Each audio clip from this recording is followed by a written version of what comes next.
Les initiatives sont multiples et les approches souvent variées, mais toutes poursuivent le même but: assurer la continuité du service public d'eau potable au Burkina Faso.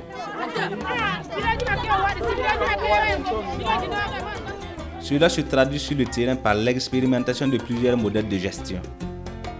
C'est pour partager les expériences et les leçons apprises de ces différentes initiatives que le ministère de l'eau et de l'assainissement et ses partenaires que sont l'UNICEF et l'IRC ont organisé les 18 et 19 octobre 2017 à Ouagadougou un colloque national sur les modèles de gestion efficace du service d'eau potable en milieu rural et semi-urbain. L'UNICEF fait partie avec les partenaires au développement du gouvernement et particulièrement le ministère de l'eau et de l'assainissement de ces partenaires qui se posent la question de la pérennité de nos sources d'eau et d'autre part de la distribution équitable, de l'accès équitable des populations du Burkina Faso, comme dans le monde entier, à l'eau potable et à l'assainissement. Nous avons tous, je crois, on peut le dire, depuis des décennies, mis en place des pompes, fait des forages, etc. etc. Malheureusement, il n'y a en général pas de système de maintenance, ce qui fait que beaucoup de ces forages, il y a beaucoup de forages négatifs d'abord, et ensuite beaucoup de ces pompes sont en panne, si bien que les populations n'ont plus accès à l'eau. C'est vrai, dans notre pays, nous avons réalisé environ 58 000 points d'eau modernes.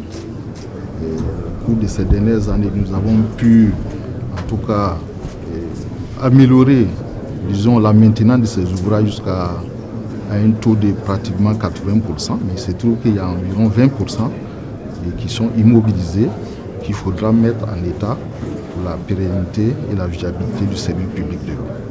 Ce dialogue multi-acteurs a réuni autour d'une même table spécialistes, chercheurs, professionnels et décideurs en vue de partager les expériences liées à la gestion du service public de l'eau en zone rurale et semi-urbain et de capitaliser les bonnes pratiques. Les participants vont discuter donc sur le service d'eau potable en milieu urbain et semi-urbain et rural.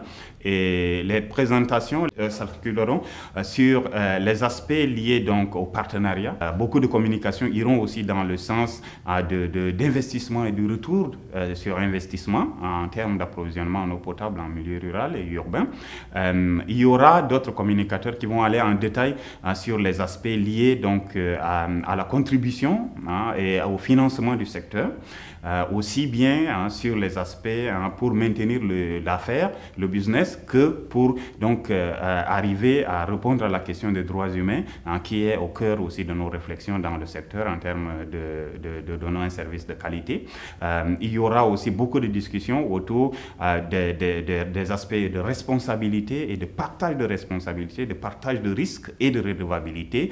Et enfin, des communications plus poussées sur l'aspect social, l'aspect protection sociale, notamment s'assurer que les vulnérables aient aussi accès à ce service qui devrait être continu et disponible pour tous et à coût donc abordable. Des exposés thématiques ont servi de base de discussion aux participants. En introduction aux échanges, le cadre réglementaire de gestion des services d'approvisionnement en eau potable en milieu rural et semi-urbain et la responsabilité des parties prenantes de la réforme, de la politique tarifaire et du partenariat public-privé ont été passés en revue. Depuis les années 2000, il y a un transfert de compétences qui a été fait par l'État au profit des collectivités, que sont les communes. Et ce cadre réglementaire vient baliser le terrain pour l'exercice de la maîtrise d'ouvrage au niveau de ces communes. C'est dans l'optique de réduire l'inéquité entre les deux milieux, à savoir le milieu urbain et le milieu rural. Parce qu'au niveau du milieu urbain, pour avoir, le mètre cube d'eau fait 300 francs au niveau des bonnes fontaines. Le mètre cube d'eau au niveau des branchements des bonnes fontaines, au niveau du milieu rural, va au-delà de 500 francs. Échange de savoir-faire pour savoir mieux faire. Le colloque de Ouagadougou visait donc la diffusion de bonnes pratiques. Et parlant de bonnes pratiques, l'UNICEF a présenté des modèles de gestion durable des services d'eau potable en milieu rural dans le cadre du partenariat public-privé au Burkina Faso. C'est le résultat d'une recherche-action conduite en tandem avec Hydro-Conseil. C'est un PPP pour les PMH, habituellement il n'y en a pas. C'est un paiement au volume, ce qui veut dire que les compteurs sont installés sur des PMH, ce qui n'avait jamais été fait avant. Et c'est un partenariat qui couvre tous les équipements d'une commune et pas juste 2-3 PMH dans un village, parce que l'échelle est très importante pour que ce soit économiquement rentable. On se rend compte que la consommation est importante et qu'elle est suffisante pour assurer la viabilité financière d'un contrat de ce type. La solution toute trouvée par Verien Hydro pour assurer la continuité du service public d'eau potable est la quantification de l'eau au niveau des pompes à motricité humaine. Nous avons équipé les pompes à la fois de compteurs, mais aussi d'un enregistreur de données. Nous savons maintenant désormais que la production d'une pompe à motricité humaine est de l'ordre de 2,8 à 3 mètres cubes par jour. À partir de ce chiffre-là, on peut commencer à réfléchir sur des modèles économiques qui permettent en fait demain aux populations rurales d'avoir en permanence l'eau. Un accès universel et durable à l'eau potable. IRC y croit fermement. Mieux, il y est engagé et développe des initiatives pour atteindre cet objectif. Au cours du colloque, IRC a présenté le bilan à mi-parcours d'une étude conjointe sur l'expérience de planification stratégique communale et intercommunale de la réalisation de l'accès universel et durable à l'eau potable.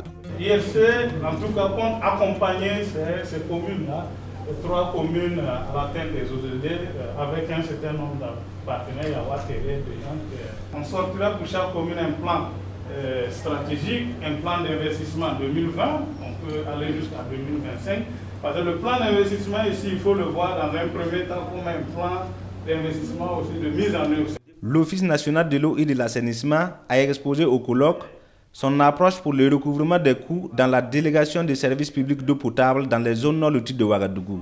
Ces réseaux sont délégués à des privés, des opérateurs privés qui sont chargés de l'exploitation de ces réseaux-là. Ils répliquent en fait les mêmes tarifs que l'ONEA. Les recettes n'arrivent pas à couvrir en réalité ces investissements-là. En termes de recommandations, c'est de repenser le modèle et de revoir avec les partenaires techniques et financiers d'autres modèles de subvention pour permettre aux populations d'être soulagées. Le dernier jour du colloque a été consacré au panel. Ces échanges ont permis de mettre en lumière les principales leçons tirées des expériences afin d'envisager l'amélioration des pratiques. Le panel 1 a traité de la réforme et de la politique tarifaire du service public de l'eau dans le cadre du partenariat public-privé. L'étude tarifaire vise quand même à orienter les gens vers un coût qui puisse être beaucoup plus supportable en milieu rural. On accuse le plus souvent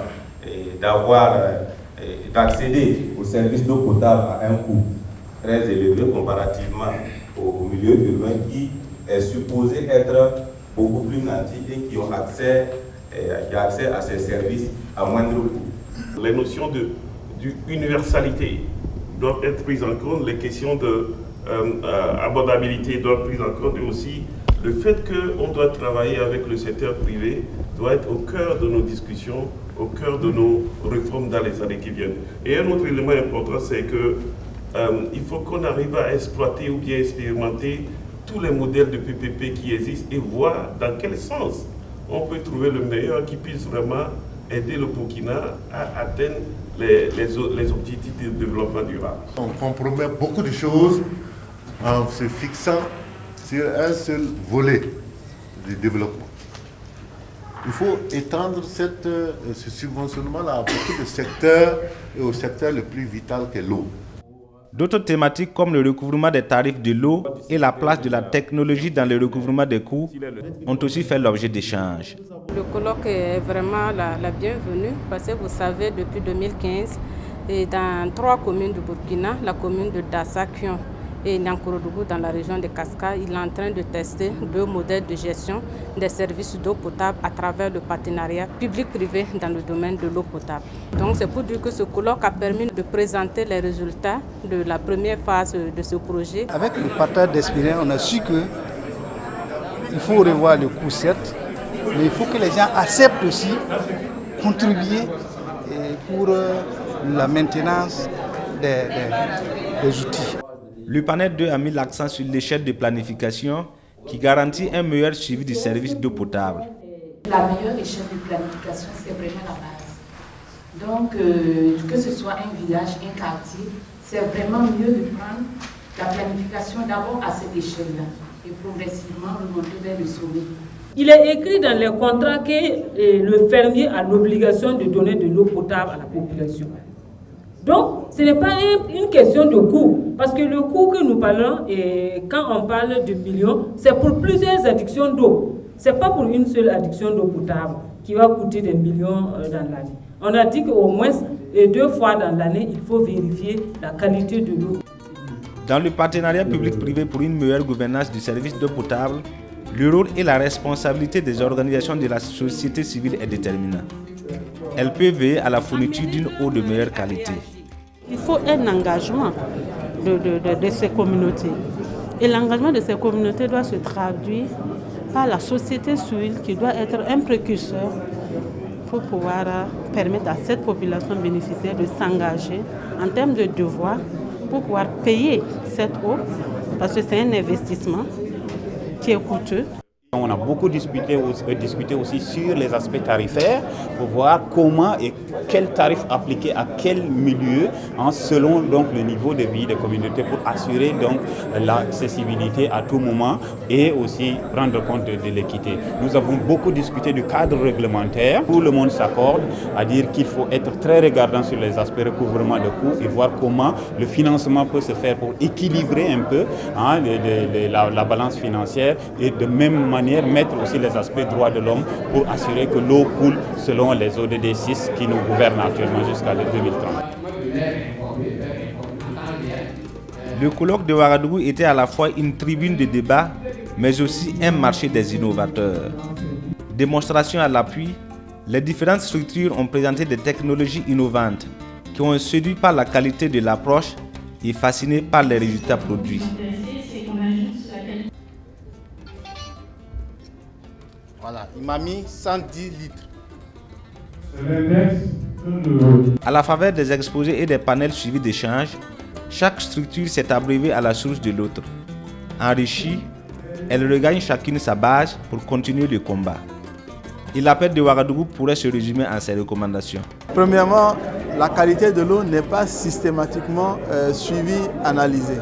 Et donc, nous disons que dorénavant, il faut déjà mettre en œuvre tous les mécanismes qui sont prévus dans le Code de l'hygiène publique, dans le Code de l'eau, dans différents textes réglementaires. Deuxièmement, les acteurs se sont accordés pour dire qu'il faut mettre en place une régulation indépendante dans laquelle tout le monde se retrouve, aussi bien la société civile, l'État, le privé, qu'on puisse se retrouver pour que quand il y a des problèmes, qu'on puisse les exposer, pouvoir trouver les solutions et situer les responsabilités. Troisièmement, on voudrait maintenant qu'à l'avenir, on puisse réfléchir de manière globale sur un territoire donné, comment on fait pour que l'accès à l'eau soit équitable pour tout le monde.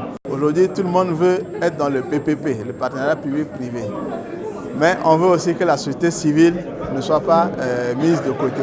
Parce que c'est la société civile, avec son rôle de veille, qui peut faire en sorte que non seulement l'opérateur privé ne soit pas prépondérant et ne puisse pas délivrer des services de mauvaise qualité, mais aussi que l'État, qui a le rôle d'investir, qui a le rôle d'accompagner les investissements, qu'il puisse aussi jouer ce rôle. Et enfin, le financement du secteur de l'eau.